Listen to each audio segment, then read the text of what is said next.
Grievances. The member for Roe. Thank you, Deputy Speaker. And my grievance today is addressed to the Premier and as the member responsible for the federal-state relations. But I thank the Minister for Regional Development for taking my grievance. And I ask that the Premier act immediately to support the live export sheep industry in Western Australia by openly rejecting Federal Labor's policy to phase out live sheep exports.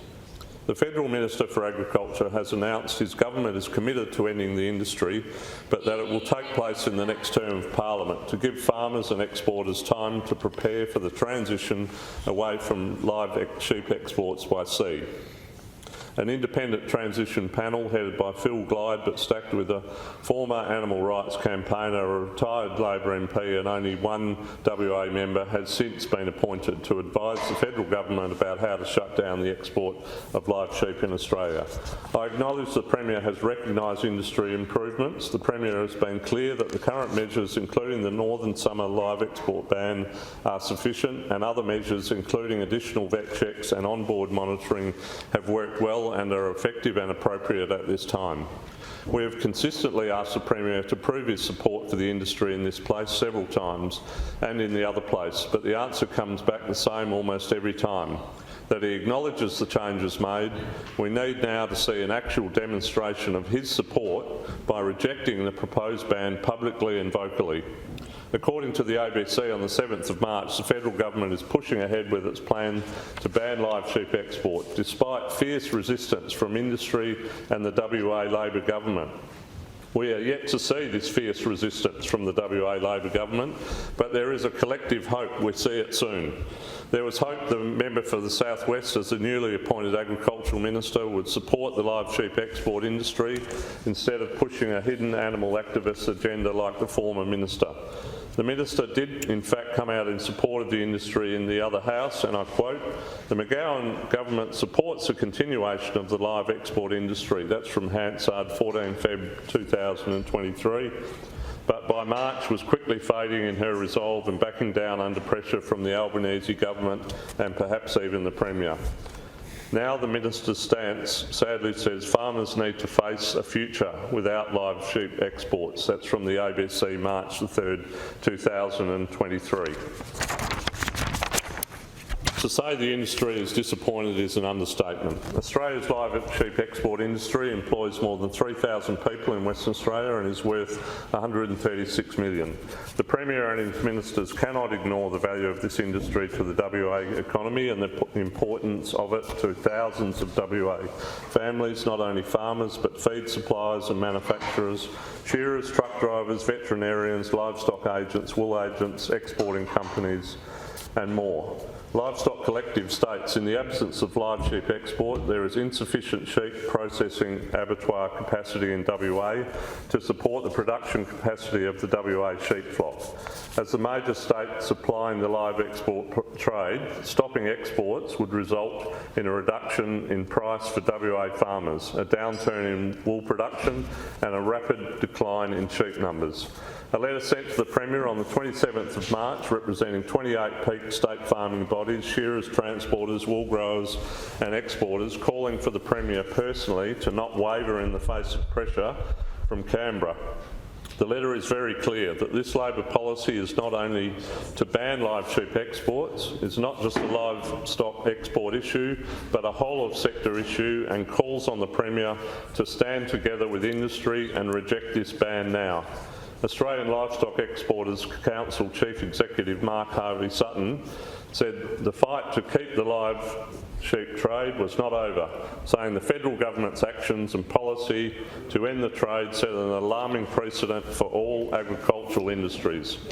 If the Premier truly supported the industry, he would be sending himself and delegations to fight for WA in the face of the Prime Minister in Canberra. He shouldn't be bullied by an Albanese government, bowing to the powers of an underinformed minister and the federal Labor agenda. The Liberals and the Nationals, both state and federal, are standing up and backing this industry. It is time the Premier stands up to the plate and joins the fight for this industry. A petition, which I lodged this morning, received well over 2,000 signatures and reflects the number of worried supporters and producers across the supply chain. At the Wage and Woolarama, our tent was overwhelmed by people signing the petition in support, but also inundated by the people raising concerns about their livelihood if the industry is banned. And the Federal Agriculture Minister has come out and said, we want to support the live cattle industry to grow and prosper, but shut down the live sheep export. After cattle exports were shut down overnight in 2011, the industry was given the opportunity to reform, and reform they did, well above what was expected and well above international standards. The cattle industry was given an opportunity to reform and return to live export, but devastated sheep producers and exporters in WA are not provided this same opportunity. The proposed ban will effectively decrease animal welfare standards internationally as our export partners in the Middle East replace our sheep with those from other countries like Somalia, Sudan and Jordan. And these countries only care about the numbers of sheep they can fit in on a ship or in a truck. They don't monitor ventilation or stocking densities. They have limited access to veterinary care, and they don't measure wool lengths or weights or condition of sheep. Banning the live export of sheep will also jeopardise trade in grain and feed supplies across the sector. The shipping companies have lost confidence in WA not because of falling sheep numbers, but because of lack of confidence in the industry thanks to Murray Watt and federal Labor.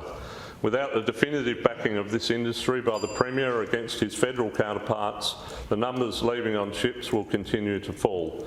The sheep price will fall and farmers will be faced with no other choice but to get out of sheep altogether. Now is the time for the Premier to join the whole livestock export sector Australia-wide and reject federal Labor's plan to ban live sheep export. Deputy Speaker. Minister for Regional Development. Thank you, Deputy Speaker, and I thank the member for his grievance this morning. The Premier, along with the wider state government, has been consistent and unequivocal in its position on the live export trade. It's been publicly stated on numerous occasions that the current rules are appropriate. When high-profile issues did arise back in 2017 and 18, and they were high-profile, the state government called for better standards that would allow the live sheep trade export to continue. And our position on live export is clear. We support the continuation of the live sheep trade outside of the northern summer period by reputable operators on modern ships with a credible and transparent regulatory regime. And that included additional vet checks and monitoring. Now, all the reports that we've received suggest that those measures have worked well. We've always worked closely with the WA sheep industry to build more resilience for farmers and the entire supply chain, and to ensure that this important industry can thrive into the future. And that support has been unwavering. In May last year, a policy was taken to the federal election, and the new government now has a mandate to implement that policy. That's a federal government policy. It's important to note the Prime Minister has advised that the phase-out will not take effect until the next term of government, so after 2025.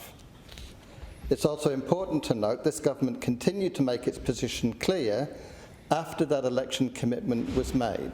Again, it's been unequivocal. And after the new federal government was elected.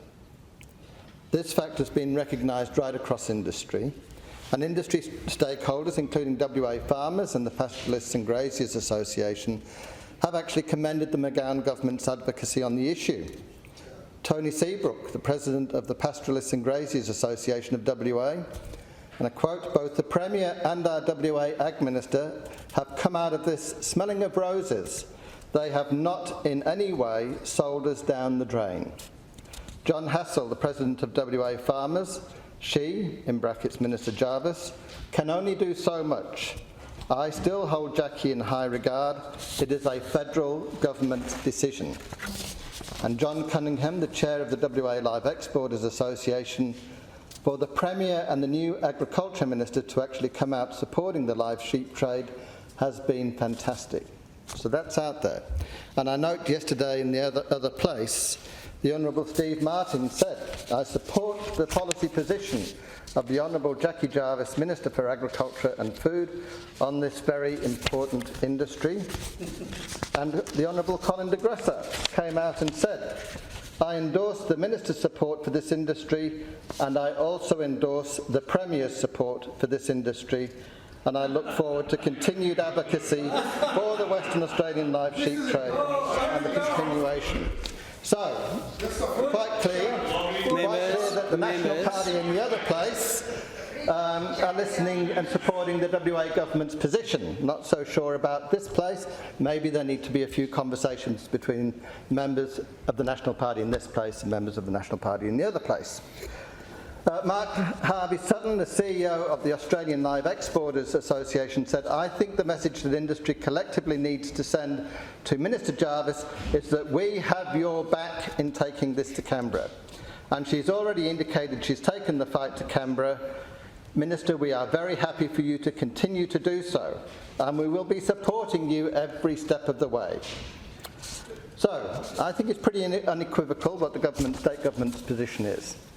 But in the meantime, there is a Department of Agriculture, Fisheries and Forestry consultation process underway, and local opposition to the policy should not be a reason to exclude ourselves from the discussion. Now, I know in the previous government, the National Party members used to frequently walk out of Cabinet when they disagreed and cut themselves off from the debate. That is not something that we do. We actually try and build relationships even when we might disagree. So, the consultation will consider how the phase-out should occur, how impacts can be managed, and support for those affected, as well as new opportunities. And submissions for that consultation process are open until May 31. After that, an independent panel will compile a report and provide it to the Minister for Agriculture, Fisheries and Forestry by September 30, 2023. The independent panel will undertake face-to-face consultation across Australia, deliver virtual forums and seek and consider written submissions. The WA government will fight for the best possible outcome for our sheep industry in Western Australia, and I encourage all Western Australian sheep producers and agricultural industry bodies to have their say during the consultation process. As we know, the federal government has made it clear this policy is a matter of when and not if. It is therefore vital for the local sheep industry to have its say in the current consultation process. Strong West Australian input in the consultation phase will ensure our concerns and views are factored into the shaping of the final policy.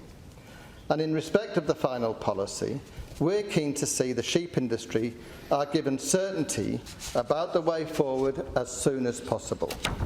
The Federal Department of Agriculture, Fisheries and Forestry has suggested the independent panel report will be publicly released in late 2023 or early 2024. And from 2024, the implementation plan for the phase-out of live sheep exports by sea will be developed. And I'll repeat what's been consistently said. The West Australian Government believes that the current measures, including the Northern Summer live export ban and the additional veterinarian checks and monitoring, have worked well and are effective and appropriate. That's our position. However, it is the federal government, not the state government, who hold the levers for live exports, and this government will continue to fight for the best possible outcome for our sheep industry here in Western Australia.